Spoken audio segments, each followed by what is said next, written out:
because so I created a LeetCode roadmap and made it free for everyone. But before I show you, make sure to like and subscribe. Never mind, let me just show you. It's sort of like a non-linear video game where you kind of have options of which order you want to complete each topic in. Except of course this is LeetCode, so it's definitely not going to be as fun. But the reason I made this is that I've kind of had a visual map of this in my head. I kind of know the relationship between these topics. Like for example, linked lists are kind of your introduction to graphs where you have nodes and edges, and then right after that you learn about trees. Most people will learn this in a computer science course. But there's definitely a lot of topics here you probably won't learn in class, things like tries, which naturally come after trees. But remember that trees also cover binary trees, and before you learn about binary trees, I think it makes sense to learn about binary search because it's kind of the same algorithm that you use binary trees for. I've been wanting to make this for a very long time, but I just finally had time during the holidays. It feels good to have a visualization for my thoughts, but I think also this will help a lot of people. Whether you're a beginner being introduced to these topics, the first topic is arrays and hashing. You don't really need to know a lot of data structures and algorithms to solve this topic. You just need to have programming knowledge about loops and conditionals, and of course basic data structures like arrays and hash maps, but you don't really need to know how they're implemented. And after that you learn more complicated things, but you do so in a very structured way. And if you're completely brand new to data structures and algorithms, you can always check out my courses and get lifetime access to them. We recently started adding articles to complement all of the video solutions. That's my short little plug. But moving on, I consider most of this map pretty objective. I think most people would agree that 2-pointers should come before binary search because binary search is sort of a specialization of 2-pointers. The same thing could be said about sliding window, and similarly linked list. A lot of these linked list problems require 2-pointers, so I think it makes sense to learn 2-pointers before that. And of course, trees should come before linked lists. It's a more complicated version of a linked list. And then right after trees, sort of a specialization of 2-pointers. The same thing could be said about sliding window, and similarly linked list. A lot of these linked list problems require 2-pointers, so I think it makes sense to learn 2-pointers before that. And of course, trees should come before linked lists. It's a more complicated version of a linked list. And then right after trees, things get pretty open-ended. Like I said, we have tries, but we also have heaps, which are a specialization of binary trees. They are also a bit more complicated, I think. And we also have backtracking, which I think makes a lot of sense to learn after trees, because backtracking is essentially just a big decision tree. Like looking at one of these thumbnails, you can kind of see it here. Backtracking problems are naturally suited to trees, at least in terms of visualization. And then after backtracking, things get even more open-ended. We move on to graphs, which we already kind of learned about with trees and linked lists. And many graph problems require recursive backtracking, usually depth-first search, so I think it makes sense to do it in this order. Also, we have one-dimensional dynamic programming. Dynamic programming is kind of a specialization of backtracking where you add caching, and then there's the true dynamic programming solution, which looks a bit more concise, something like this. And that usually doesn't involve recursion, but I still think learning backtracking and getting good at it before tackling dynamic programming will make it a lot easier. And the reason I have 2-dimensional dynamic programming after graphs, of course we have it after 1-dimensional dynamic programming, because 2-dimensional dynamic programming problems typically involve graphs. I think unique paths is one that does involve like a 2-dimensional graph. Longest increasing path in a matrix, you can imagine that's also going to be related to graphs. But we also have advanced graphs, which are kind of more academic related algorithms, things like Dijkstra's algorithm. With network delay time, you'll need Dijkstra's algorithm. And that algorithm also involves a heap. It's the shortest path algorithm. So it makes sense to have advanced graphs come after the heaps category. At this point, I'm sure you're starting to get an idea of what I'm talking about. All these topics are related to each other, and learning it in that way can kind of help you solve individual problems. If you couldn't solve a problem in one of these complicated categories, there might be a reason for it. It might involves a heap. It's the shortest path algorithm, so it makes sense to have advanced graphs come after the heaps category. At this point, I'm sure you're starting to get an idea of what I'm talking about. All these topics are related to each other, and learning it in that way can kind of help you solve individual problems. If you couldn't solve a problem in one of these complicated categories, there might be a reason for it. It might be because you're lacking in one of the more simple categories. And it can be very difficult to figure that out because as you're just going through a single big list of LeetCode problems in a random order, you don't really know that. It's hard to figure out what you're good at and what you're not good at and what you might need to practice more on. And some of these, I will admit, are a bit opinionated. Things like intervals. Why would you need to learn intervals after you learn about heaps? Well, there's not necessarily a good reason, though interval problems typically require sorting, which is different from heap sorting, but the main reason I put this here after heaps is because, first of all, intervals are probably a bit less important than heap problems, but also because one of these problems does require a heap, but most of them don't. So you could, make an argument that some of this list could be a little bit different. You could say the same thing about these greedy problems. Definitely not all of these greedy problems will require a heap. I think most of them will not. But still, I think greedy problems are less important than heap problems. Then last couple ones, we have bit manipulation. Again, I put this after two-dimensional or one-dimensional dynamic programming because one of these I think does involve dynamic programming. But other than that, there's no reason that you should learn bit manipulation after dynamic programming. But I do think it's generally less important than dynamic programming, so it makes sense. And math and geometry, though I think this one makes a bit more sense because you should learn this after you learn graphs because a lot of these are related to matrices or matrices, and some of these also do involve bit manipulation. I think these three do. But I guess if I wanted to make this map as accurate as possible, instead of having a topic like arrays and hashing, and then right after that, we have new topics like two-pointers, does it really make sense for somebody to have to solve all of these problems, even some of the more difficult ones, before moving on to some easy two-pointer problems? Like some of these are pretty easy. I would argue definitely not. So I'm also thinking about creating a new version of this graph that's much more detailed. Like essentially we'll have multiple nodes for two-pointers. We'll have multiple blocks, and maybe one of them will be the easy two-pointer block, and then after that you can solve easy binary search problems, and then maybe after that you can solve medium two-pointer problems. But if I did that, you can tell that this graph would have been ginormous. It's already pretty big, so I wanted to first start out with like a simple version. But if people are interested in me creating a more complex one that's a bit more granular, I'm happy to do that. But can you believe that this is free? Every single one of these, when you open it up, it has a list of problems. Every single one of these problems has a video solution that I created on YouTube. It also has code in multiple languages, not just Python, but Java, JavaScript, and C++.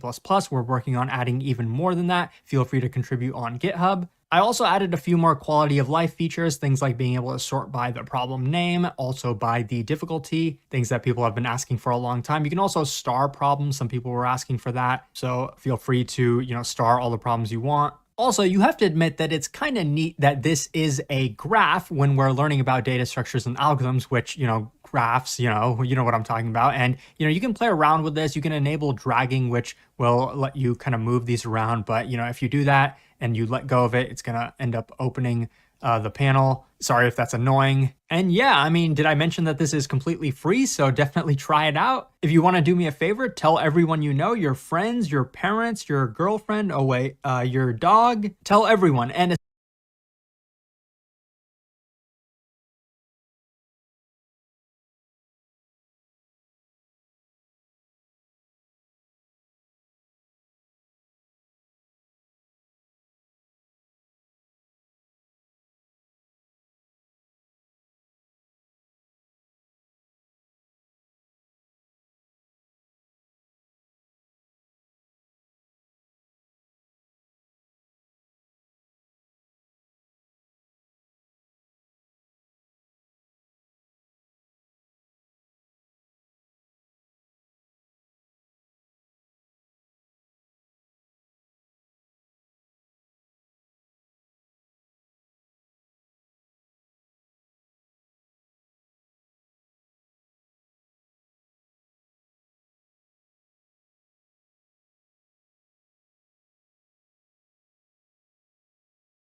Let's set the visibility.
of the label to true. So label dot set visible true. So then when we run this and we click the button, our label, a copy of buttons in Java.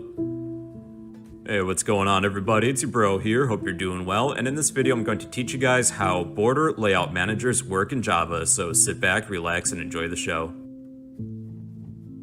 If you find this video helpful, please remember to like, comment, and subscribe. Your support will help keep this channel running. Let's discuss border layouts. A border layout is used within a container to place components in one of 5 major areas. They are north, south, west, east, and center. So here's some code that I've written for an example. You don't need to copy this, we'll get to this later. I have created 5 separate panels and I gave them all a unique color. I have attached one of these panels to one of the borders.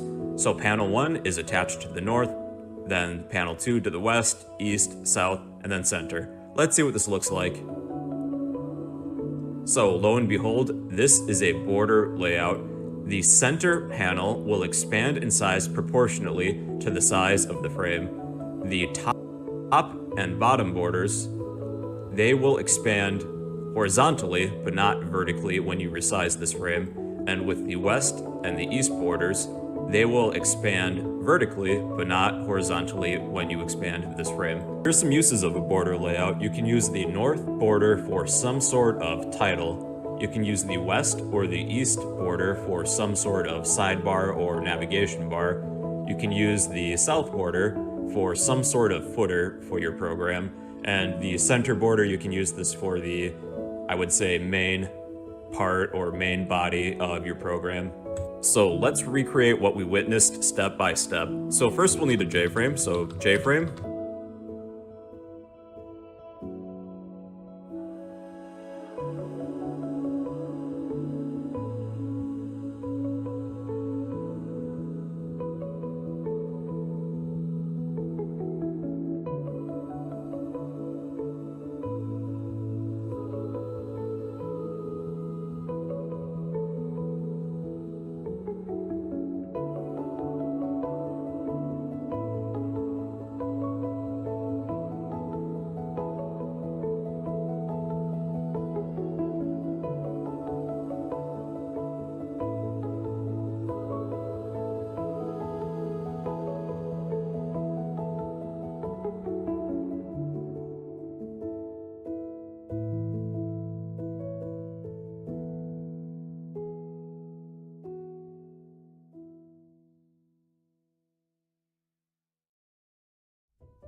And in this video, I'm going to teach you guys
frame equals new J frame. Frame dot set size. I'll make this 500 and red. Pick our change set. If we need these padding, a comp, and then our radically change now. So it will or center border and add margins between our frame components.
That is set for the margin panel with the height this time.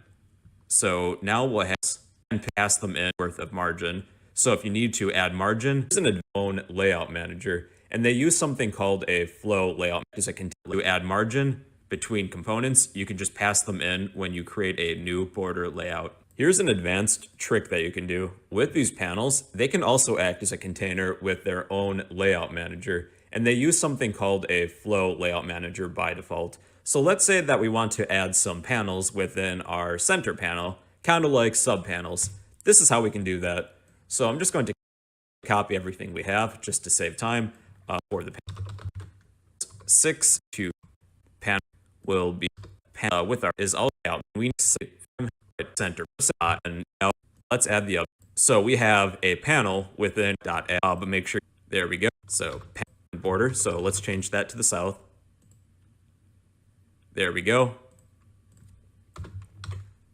Let's add panel. This of using border layouts in Java. If you want a copy of all this code, I'll post all of this in the comments down below. But yeah, that's how border layouts work in Java. Hey, what's going on, everybody? It's your bro.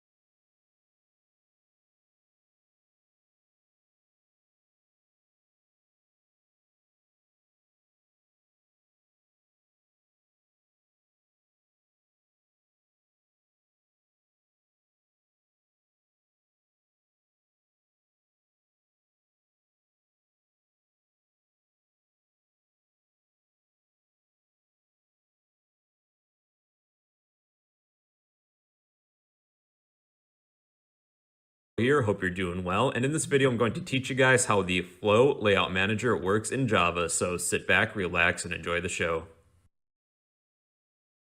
If you find this video helpful, please remember to like, comment, and subscribe. Your support will help keep this channel running. Well, the Flow Layout, it places components in a row sized at their preferred size. If the horizontal space in the container is too small, then the Flow Layout class uses the next available row. So we'll need a frame. I'm just going to paste what I had previously. So jframe frame equals new jframe. frame.set default close operation, jframe exit on close, set your preferred size, and then frame.set visible true. To set up a frame or other container class with a flow layout, we use a certain function called set layout, and then we pass in a new layout manager. So new flow layout. So by default, frames use a border layout. So this time we're setting this with a flow layout. Now we'll need to add some components to this frame to demonstrate the effects of a flow layout. So let's create some buttons. So J button, we'll call this button 1.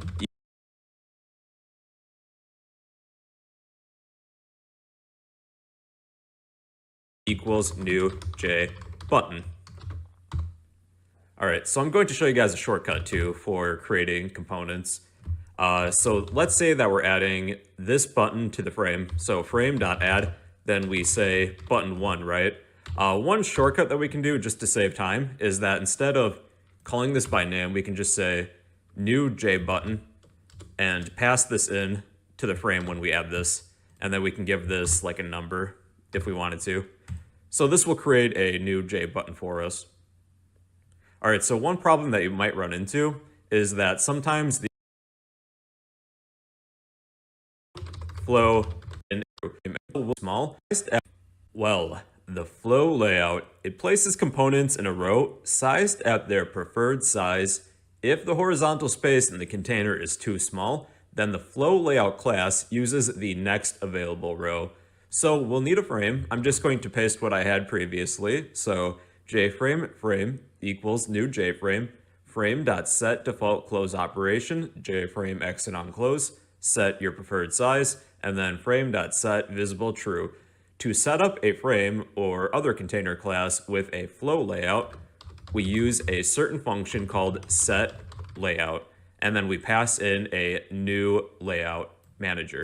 So new flow layout. So by default, frames use a border layout. So this time we're setting this with a flow layout. Now we'll need to add some components to this frame to demonstrate the effects of a flow layout. So let's create some buttons. So J button, we'll call this button 1 equals new J button. All right, so I'm going to show you guys a shortcut too for creating components. So let's say that we're adding this button to the frame. So frame.add, then we say button 1, right? One shortcut that we can do just to save time is that instead of calling this by name, we can just say new J button and pass this in to the frame when we add this. And then we can give this like a number if we wanted to. So this will create a new J button for us. All right, so one problem that you might run into is that sometimes these components don't always display if you set the visibility to true before you actually add the components. So actually, if we were to move this window, this button appears. So I'm just going to set the visibility at the very end so we don't run into any problems. So then this should display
play right away. There it is. All right, let's create a bunch of buttons to demonstrate this. So I'm going to copy this line of code where we create a new J button and add this to the frame, maybe like 9 times or so. So we'll call this button 2, 3, 4, 5, 6, 7, and they're all centered within the top row. So with flow layouts, if they run out of room within their first row, the components will be pushed down to the next row, kind of like this. Pretty sweet, right? So it's kind of like a waterfall or something. It's flowing like water. So we can also set an alignment for these components.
So when you pass in a new flow layout, you can type in flow layout dot, and if you want this to start on the left, you can say leading, and there's a few options here. So now what these components do is that they stick to the left-hand side, they're leading, and there's a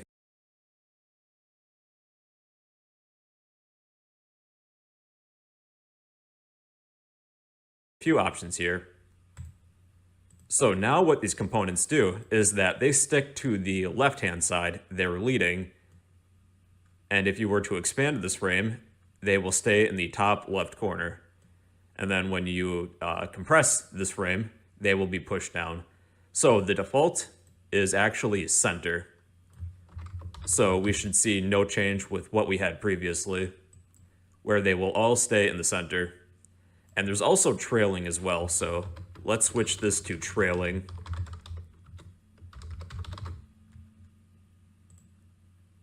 And now they will stick to the right-hand side, and if you were to compress this frame,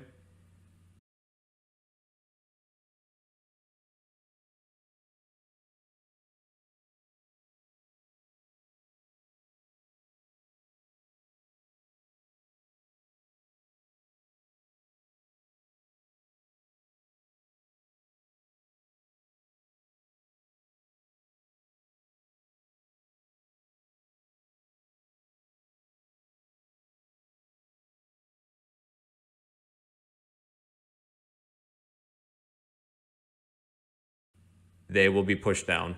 You can also set the horizontal and vertical gaps between the components too.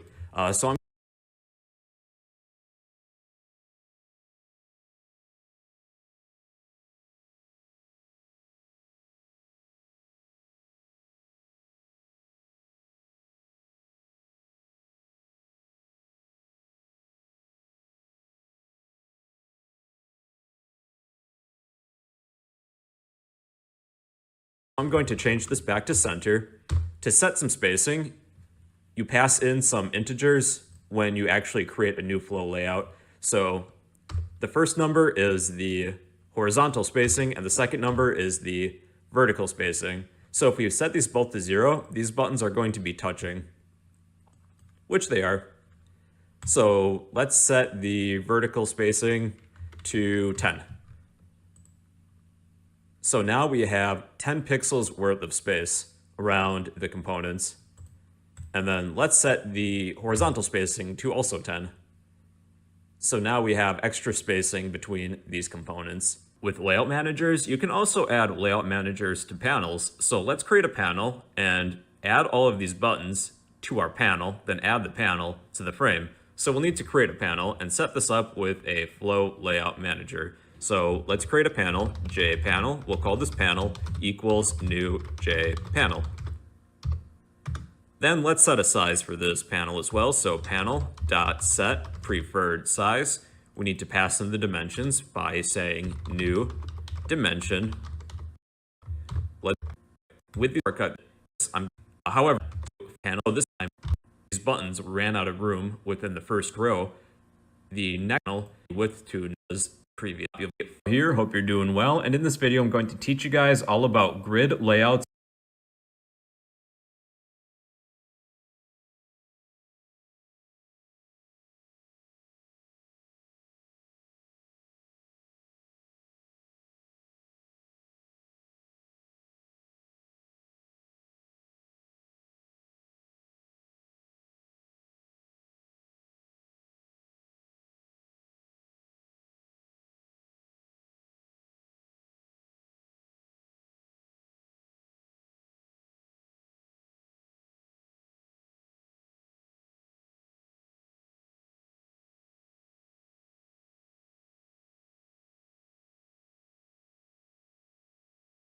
In Java, so sit back, relax, and enjoy the show.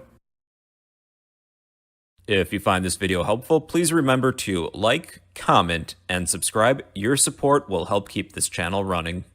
Alright everybody, let's discuss the grid layout manager. So this places components in a grid of cells in a number of rows and columns, with each component taking all of the available space within its cell, and each cell is the same size.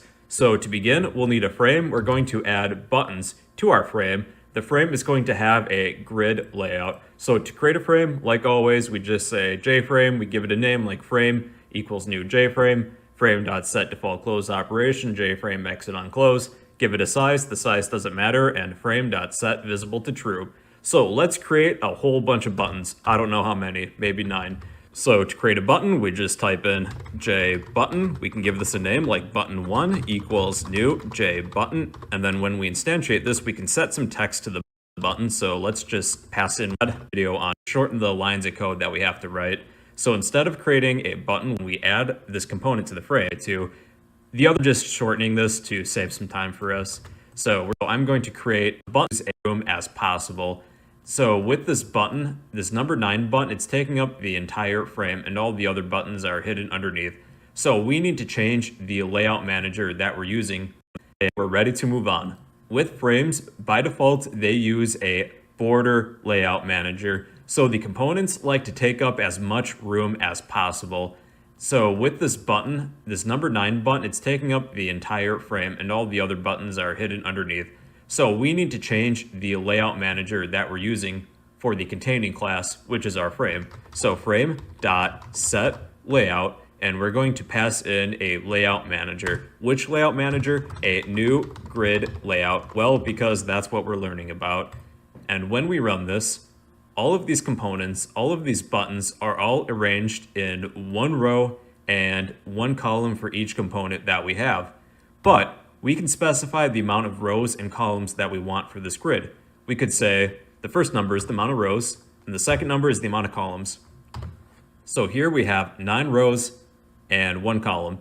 So they will all be stacked vertically like this, and then they will expand to fit the size of the frame, but all of the components will also stay the same size as each other.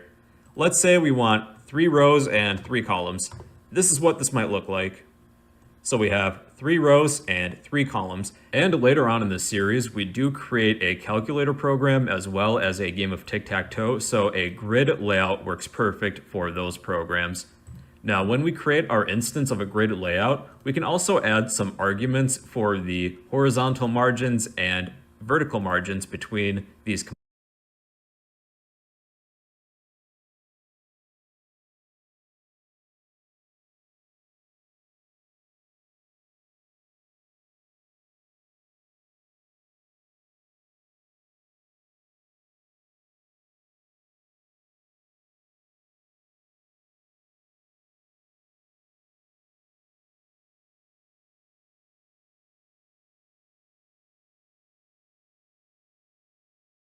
components. So let's add 2 more arguments, and we'll just set them to 0 for now. So this third position is the horizontal spacing between components, and the fourth one is the vertical spacing. So if I were to set this third argument to 10, we're going to have 10 pixels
You're about to learn how to create your own 2D game development engine.